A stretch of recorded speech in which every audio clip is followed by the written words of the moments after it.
How would you like a 15% discount to my daily email, the stack of stuff, the show notes, discounts to the conference, all of that? All you need to do is text the word show to 33777. You'll get the annual subscription with a 15% discount to my daily email. You'll get the stack of stuff, the links to the show notes, discounts to the conference, and so much more. All you have to do is text the word show, SHOW, to 33777. Text show to 33777.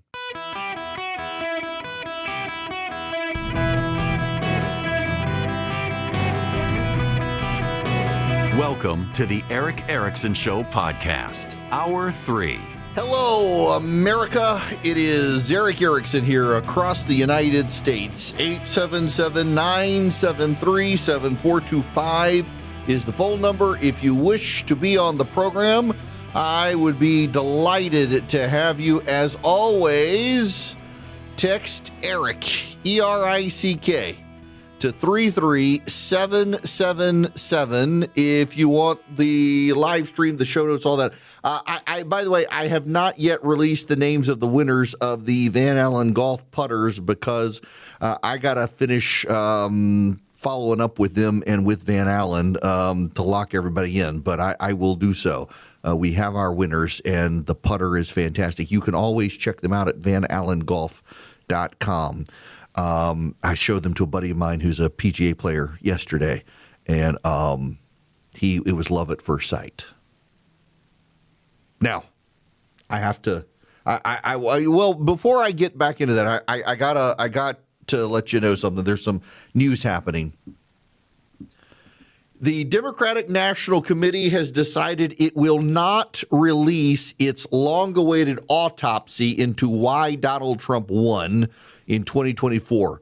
The report has been completed. Democratic leaders decided it could distract from the wins they're doing, so it's going to remain secret. In other words, they think it's going to be very divisive, I suspect, because it is actually going to blame progressives and how out to lunch they are. And when you consider what I was talking about earlier with how the handling of Islamic extremism and everything else,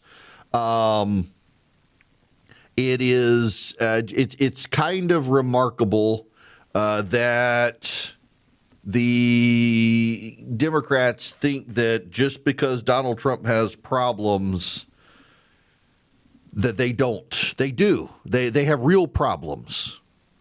It's just funny they memory hold it. But I want to say this. To you Democrats out there listening, you hear this news that the Democratic Party is not going to release this survey. I want you to remember when the Republicans did their 2012 autopsy, it was so consultant-based that they badly misrepresented the reasons for the win or the loss for Romney and Obama's win. Remember, in 2012, what the Republican consultant class determined was that the Republicans needed to embrace amnesty and open the borders and do all of the things exactly opposite what Donald Trump did. And it would be fantastic for them. They essentially took what the consultant class was telling them and ignored the actual concerns of voters. It was a terribly flawed the autopsy. And in fact, it kind of got the Republicans to Donald Trump. There was so much outrage over the consultant class pushing that stuff. So for you Democrats who are upset about this thing being hidden, it's probably not a bad thing that it was hidden, in all honesty, because it was probably consultant driven. But I mean, if they blame progressives, they got a lot to do with that. If they're willing to acknowledge that the Democratic Party moving too far left is a problem, it is. I mean, Democrats right now, as much as Donald Trump is not liked in this country, the Democrats poll worse than syphilis and HIV. I mean, the reality is that more Americans would prefer to get the HIV syphilis combo than to have a Democrat in charge right now. That's how unpopular the Democrats are. I mean, people are saying, do you want the virus or do you want the Democrats? They're like, give me the virus. I don't want the Democrats. The Democrats are gonna bleed me dry more than the virus. They want the virus. They prefer Trump to the virus. They don't care for Trump, but they like him more than Democrats. And that's the thing that I think it frustrates me so much in the political dynamics right now. Because if you're a Trump supporter, if you're a MAGA activist, if you love Donald Trump, and you can't fathom that there are people who don't like him but vote for him because you love him and you vote for him. How can others not love him? And you're kind of detached from the rest of the world to a degree, just like the far left is isolated and detached and thinks everybody's progressive. There's this massive array of people, including conservatives, Republicans, who aren't massive Trump fans, but they sure prefer him to the other side.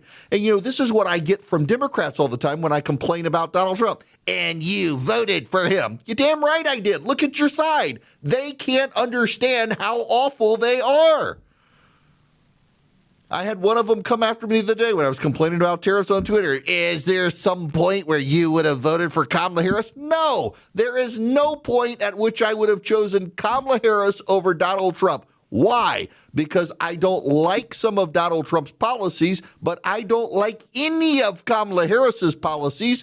And with Donald Trump, I don't have to worry about the they-thems being in charge. And with Kamala Harris, she would put the they-thems in charge. And I'm damn tired of the pronoun gangs. Excuse my language. I'm so tired of all the, I will not hire a person if they have their pronouns in their signature line. That is an immediate red flag that this person is mentally ill and a narcissist. I won't do it. And with Kamala Harris in charge, she probably would have made all of us put our pronouns in. So, yeah, I can complain about Donald Trump and I can recognize that he saved us from something far worse. And you Democrats say, I can't believe you'd vote for Donald Trump over Kamala. Look at all the ways you complain about him. Oh, I'd be doing a lot more complaining about Kamala Harris. And if she got elected, it would be better for my ratings because when Democrats are in charge, conservative talk radio actually does much better. But it would be a disaster for the United States of America. It'd be a disaster for Israel. It'd be a disaster for conservatives. It'd be a disaster for the church. It'd be a disaster for the Supreme Court. It would be a disaster to have Kamala Harris in charge. And you Democrats cannot fathom, you just simply cannot fathom that there are people who have concerns and criticisms of Trump, but far prefer him to you morons on the other side who think boys can become girls and that illegal aliens are better Americans than real Americans. I'll pass. And then there's this other thing I was talking about. The left simply cannot understand how to deal with Islamofascism. I want to play for you the Australian Prime Minister's words, a good international elite progressive. Overwhelmingly, one of the things about this country is what they want is when people come to Australia, you leave old divisions and hatreds at the door. At the door. When you come to Australia, you are here to support our society, which is diverse, but that diversity is a strength. And that is what overwhelmingly Australians want to see. Diversity is our strength. The motto of progressives. Someone is killed. Diversity is our strength. The Islamofascists bomb a mall. Diversity is our strength. The Islamofascists kill people in a nightclub. Diversity is our strength. I want to play you this. I don't have the video of this. I don't have the video. I have the audio of this. This is the Deputy Prime Minister of Australia speaking. And by the way, I use the Deputy Prime Minister of Australia and the Prime Minister of Australia, but this is symptomatic of progressives around the world when it comes to dealing with Islamofascism. Listen to this part of the interview. This is from Sky News Australia. Do you feel like there needs to be and should there be a greater emphasis on hate speech from Muslim clerics in the western part of Sydney? I think, as I said earlier, what we've done is criminalise more forms of hate speech. And we criminalise the Nazi salute. Obviously, that's in its own context.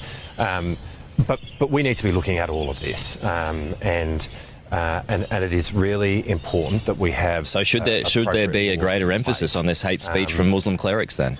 Well, I don't want to. We will go through all of this. He doesn't want to answer it, as opposed to saying yes. Yes, there should. In Australia, they regulate hate speech. You know, the Prime Minister has said they're going to engage in policing aggravated hate speech for preachers or leaders who promote or incite violence. And you know, and I know exactly how they're gonna do this. They're not going to go after the Islamic imams who say death to the Jews. They're going to go after the Christians who say the Bible says boys can't become girls.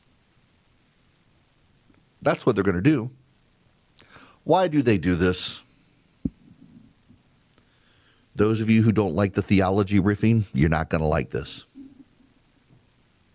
The things of the world hate the things of God. Islam and secularism are worldly.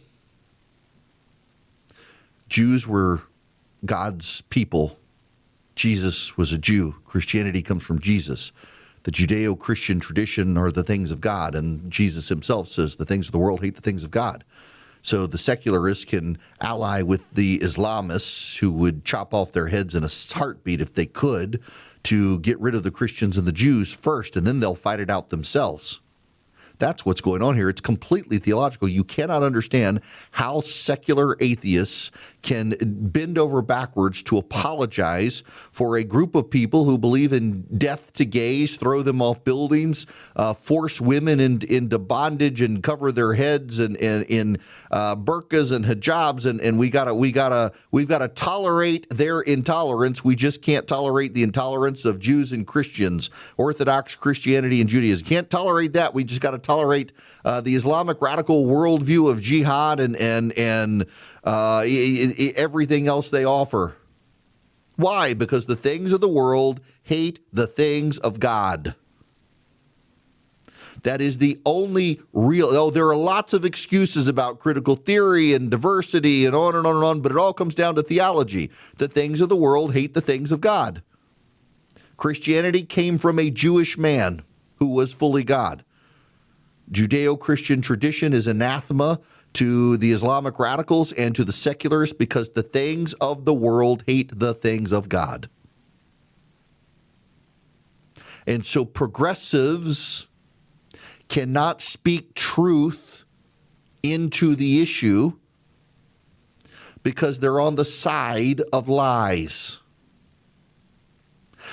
Alexandria Ocasio-Cortez will to the death defend Islam and claim it's Islamophobia to express concerns about the rise of Islamic radicals in the United States and anti-Semitism around the world. She'll say anti-Semitism is bad and so is Islamophobia, but she won't tell the Islamic clerics to shut up about the Jews. She won't say that because, well, I can't. Who am I to say that? But about the Christians saying we should be worried about the Islamofascists? Oh, you bigot!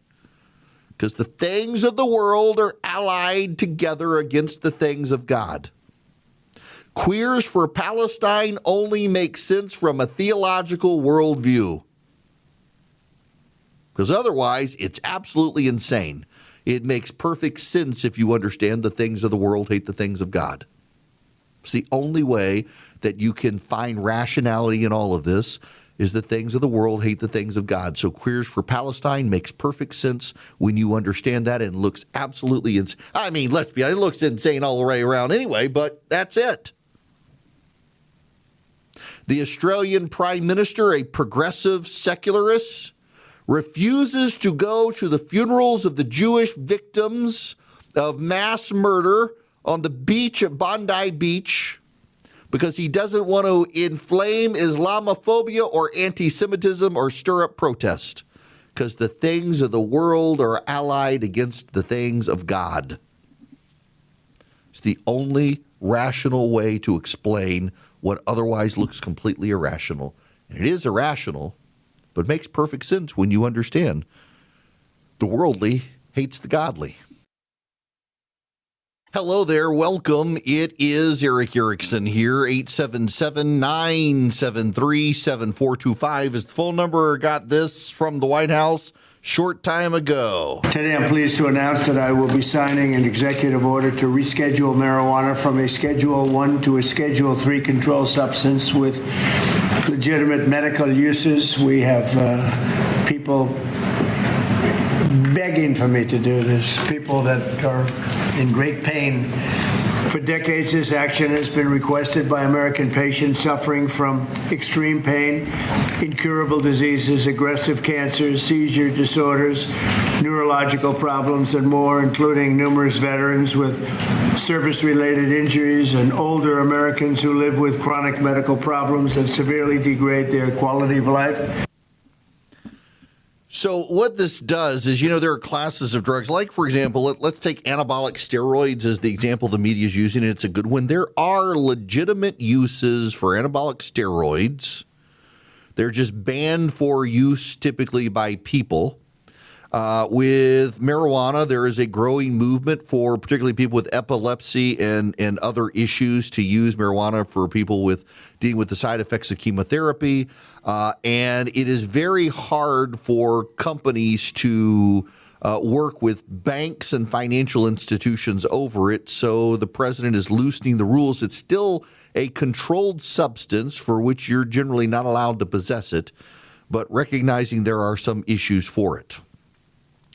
The problem here is that while I'm fairly indifferent these days, I'm very mindful of the number of friends I know who are regular users of edibles and things, but I am a little bit concerned with the massive amount of data we now have on schizophrenia and people under the age of 25 becoming regular consumers of marijuana, and also the potency of the stuff today is not your grandparents' or your parents' marijuana. It is very potent. There are growing health concerns that the media is starting to pay attention to, and it's becoming very, very common. Schizophrenia is one of the biggest things. Schizophrenia is the fastest growing mental illness in the country, and the common thread is kids who start using marijuana before 25 when their brain's fully developed. And there are real problems, and they're going to have a lot of education out there for people as the president heads in this direction. I'm kind of look. So I'm going to Las Vegas tomorrow, and I have gone out there with friends before, and they have rushed off to the dispensary. I'm going to go play golf and hit golf balls, but I got to tell you go out there and it just stinks. There you can smell weed everywhere. In Atlanta, downtown, I always have to turn on my inside air in the car now, and where I live in Middle Georgia, it's even worse than Atlanta. But I also know people who have serious medical conditions who have turned to marijuana to control the conditions. Ironically, if you use it too much, you can start vomiting. But I know people who have been downplaying vomiting or have reduced it from the side effects of chemo and stuff. So I'm torn on the issue. I can just see where this is going, like sports betting. It's not going to end well for society generally. When the wealthy decide that everybody can do what they do, and it turns out a lot of people can't, there will be a social cost as this becomes more and more widespread and normalized without the controls people claim there are. Ladies and gentlemen, welcome. It is Eric Erickson. The phone number 877-973-7425. Should you wish to be on the program, I would be very happy to have you. Here's an issue for the Republicans. Now, I want to be very clear with you up front. It's going to be the economy next year. The economy is going to matter greatly. And if the president's team is right, that the economy is going to soar because of the tax rebates, the tax refunds, the deductions business will be allowed, they're going to do okay next year. Now, you will notice by the behaviors of Republican members of Congress, the retirements, the like, they don't believe it. They're operating as if disaster is upon them. But I do need to tell you something, and I need you to pay attention to this. Do you know what the gap is right now in the generic ballot? 3%. Poll came out a couple months ago that had it like 7 to 9%. Was it Quinnipiac or something? And I told you that poll historically overstates Democratic strength. The polling average, which is what you should listen to, is about 3%. which is actually a draw because Democrats tend to do better in generic ballot polling. So if Democrats are at a 3% advantage of the Republicans, that's actually about even in real-world voting scenarios typically. And the Republicans, you will recall, have one advantage with Hispanic voters that overwhelms the deportation issue, and that's socialism and the Democrats' calls for socialism. But there's this story, too. I want to read you this from Bill Malugin at Fox News. ICE confirms that a murder suspect arrested for shooting and killing a man in Reston, Virginia yesterday is a Salvadoran illegal alien who had just been released from the Fairfax County, Virginia jail the day before with ICE's detainer request ignored.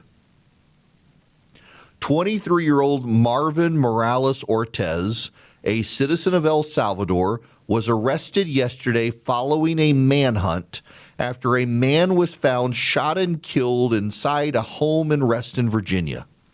Morales Ortez had been in Fairfax County Jail while facing charges for brandishing a gun and assaulting and injuring someone, but he was released on Tuesday when the case was dropped. ICE said their detainer to transfer him to their custody was ignored by Fairfax County, Virginia prosecutors. After his release on Tuesday, Fairfax County Police said that an emergency custody order was obtained for Morales Ortez due to mental health danger concerns. They looked for him to take him into custody but were unable to find him. He is accused of committing the murder just hours later. Morales has a prior rap sheet showing he's been charged with at least 7 crimes in Fairfax County, Virginia since 2020. This is the statement from ICE. On December 17th, Marvin Fernando Morales Ortez, a criminal illegal alien from El Salvador with prior criminal charges for assaulting law enforcement first responders, allegedly gunned down a Virginia resident in Reston, Virginia. Fairfax County failed the victim by refusing to work with ICE and releasing this criminal alien onto Virginia streets instead of safely into ICE custody. If Fairfax County would have simply worked to uphold our nation's laws, then this tragedy may have never happened. So this murder suspect was in jail in Virginia, Fairfax County, Virginia. ICE sends a detainer order to hand him over to ICE custody.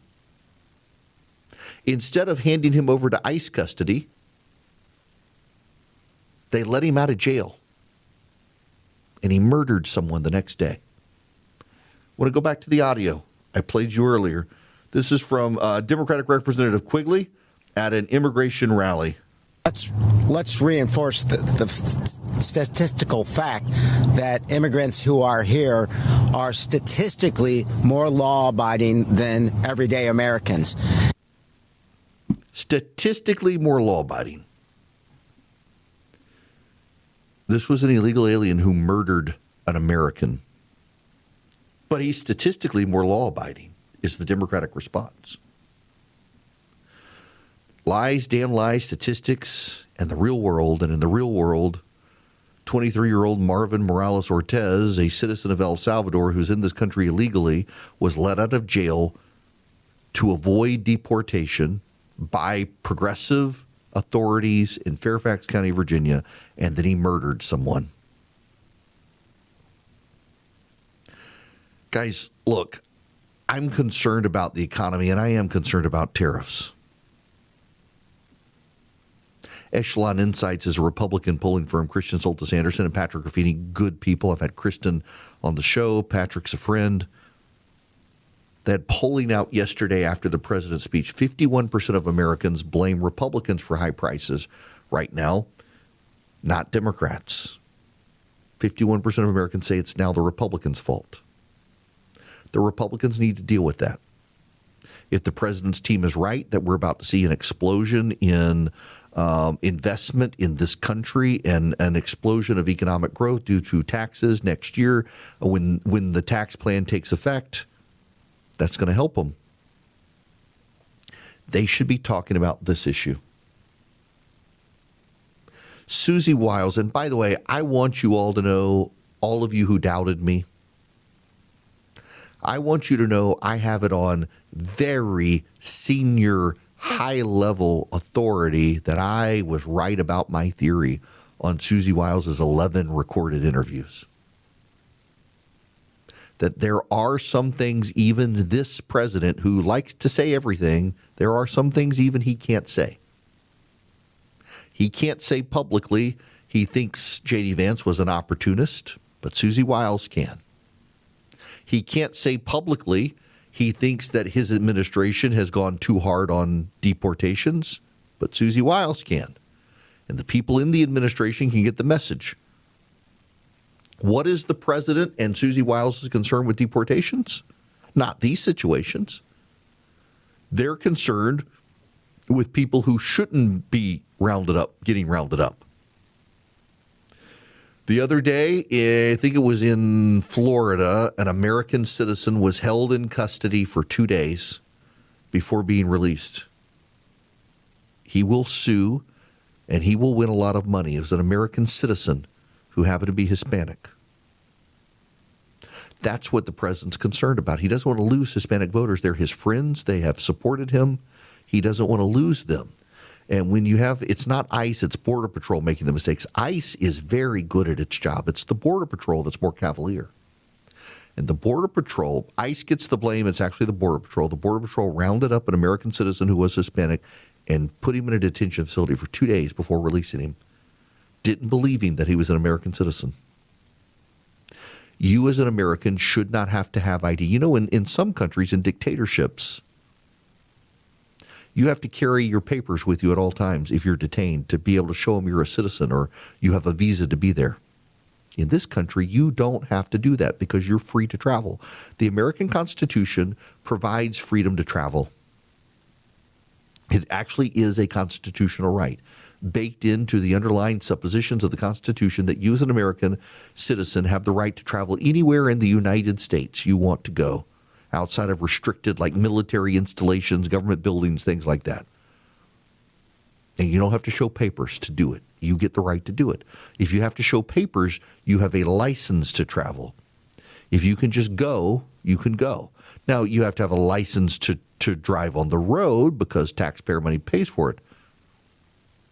But if you want to get on a Greyhound bus and go across the nation, you don't have to have your license. You just pay with cash and go. You don't have to. Maybe for security purposes now to track, but generally, you know what I mean. If you want to set off on foot and walk from your state into the next, you don't have to have your driver's license. You don't have to have a passport with you. And when American citizens are being rounded up by accident by Border Patrol, there will be a backlash, and that's the president, Susie Wiles, is concerned. But if the president goes out and says, hey, we need to slow this down, guys, his base would even look at the base's reaction over the H-1B visa situation, where he said, we don't have the talent in this country. We've got to have people come in who have the talent. His base was furious with him for saying that. The MAGA base was furious with the president. If he came out and said, yeah, we're deporting too many people, they'd be furious with him. But he can send Susie Wiles out and say that. But this right here, this issue, this is the one that the Republicans need to just seize upon and take advantage of, these democratic situations where the Democrats continue to elevate law-breaking, murdering illegal aliens who believe there's nothing wrong with them, that we should let them in, that they're less likely to break the law than an American citizen. Statistically, this murderer was less likely to break the law than an American citizen. ICE comes looking for him and they let him out of jail so he can avoid deportation. And his response and gratitude is to murder an American in Virginia. If Republicans aren't talking about these, and here's the thing, it doesn't really work for everybody. If you're a Republican in Virginia, it works for you. If you're a Republican, if you're the president, highlighting this case is a big deal. Honest to God, if I were on the White House team, given how close it is, I would send Donald Trump to Reston, Virginia today for a press conference, set up the podium, and you let the president just stand there with the cameras that yet again, another American citizen has been murdered by another illegal alien that a progressive prosecutor let out of jail to avoid deportation. If I were the White House comms team, I would move heaven and earth to get either the president or the vice president, not Kristi Noem, not Tom Homan, not Corey Lewandowski, not the Border Patrol guys, the president or vice president. Every time this happens, airdrop them to the scene and do a press conference and say, yet again, progressives allowed an illegal alien out of jail to avoid deportation, and that illegal alien murdered someone. The Democrats are for the they, thems, and the illegal alien murderers, and I am for you. You want to turn 2026 into a defensive campaign for the Democrats? Take advantage of these stories. The economy is going to sort itself. It's either going to work or it's not based on your policies. There's not a whole lot left you can do on the economy right now unless you're going to get rid of tariffs. And you very clearly have this misguided belief that tariffs are helping. So seize on this issue. Capitalize on it.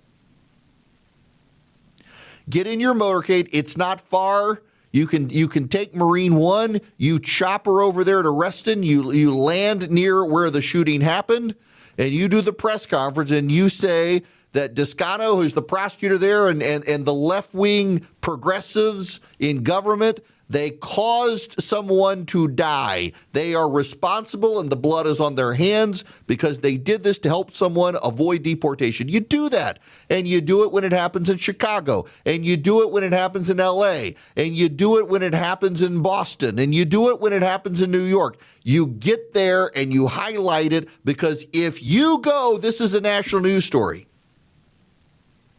An illegal El Salvadorian let out of prison who murders someone the next day is not going to be covered by ABC, CBS, NBC, CNN, or MSNBC because they don't want to do damage to Democrats. But if you, the president or vice president, airdrop into the scene of the murder and you do a press conference and say, it's happened again, this is what the Democrats want for America, every single one of them are going to cover it. They may not like it, and they may push back, and they may attack, but they're going to cover it, and the American people are going to hear the story.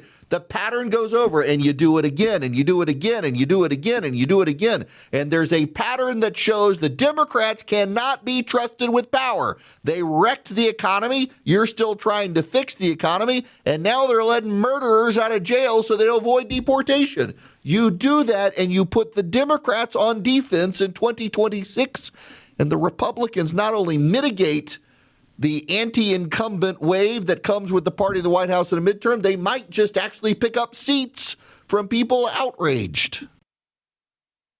Hello, America. Welcome. It is Eric Erickson here. I want to turn your attention to a story that is not getting national attention and might need to. There has been a murder in Massachusetts, and I mentioned this on the show yesterday. A story to pay attention to is a married father of three, Nuno Lorio, 47. He is the foremost expert in nuclear fusion in the United States. Now, Israeli officials have said they are examining evidence that Iranian operatives targeted him for assassination. There are no suspects in the killing. There are, however, reports out that he was a pro-Israel activist, and that's actually not true. And the Daily Mail from the UK claims that he was an outspoken supporter of Israel and Jewish. He's actually from Portugal. He's not from Israel. He's a Christian. He's not a Jew. They mixed him up with someone else. And MIT seems to be very worried about AI-generated fake content and manipulation about the guy. He doesn't really have statements on Israel, despite press claims. He was just a scientist working in the fusion field, and the Israelis believe that Iran might have killed the man. The United States has been advancing faster than other countries on fusion technology. Fusion is a far cleaner, safer nuclear fuel source than fission. It's just very hard to do. No one's successfully done it. The United States has made great progress in developing fusion reactors, and this guy has led a lot of the research, and he's been killed. Nobody knows who killed him. No one has any witnesses. There was a car scene near his home, and it's just it's a mess. Now, Jacqueline Sweet, who has written for a number of publications as an investigative journalist, writes MIT Media Relations is sending email to faculty imploring them not to engage with or share fake content showing murdered scientist Nuno Loriot expressing views on Israel. The note confirms what I've already documented, that the claims that Loriot publicly spoke about Israel come from a mix-up with another man, a film worker in Portugal who shared Loriot's common name. The mix-up sparked the claim that Loriot posted pro-Israel views on Threads. Several people who knew the slain professor have said that he was not Jewish, but he hails from a rural Catholic town in Portugal and returns for Christmas every year, and that was not in his nature to make public statements either for or against Israel. The rumors about his Israeli support come as the Jerusalem Post reports that it is possible the Iranians targeted him for assassination to forestall American nuclear fusion development. I don't know. I think this is a story, though, that requires greater spotlight and attention. I would keep it on your radar as we see how this plays out. If Iran is actually trying to take out our scientists to forestall our developments in nuclear energy as payback for what we did to Iran, that's an act of war on this country, and I suspect there's going to be a presidential response.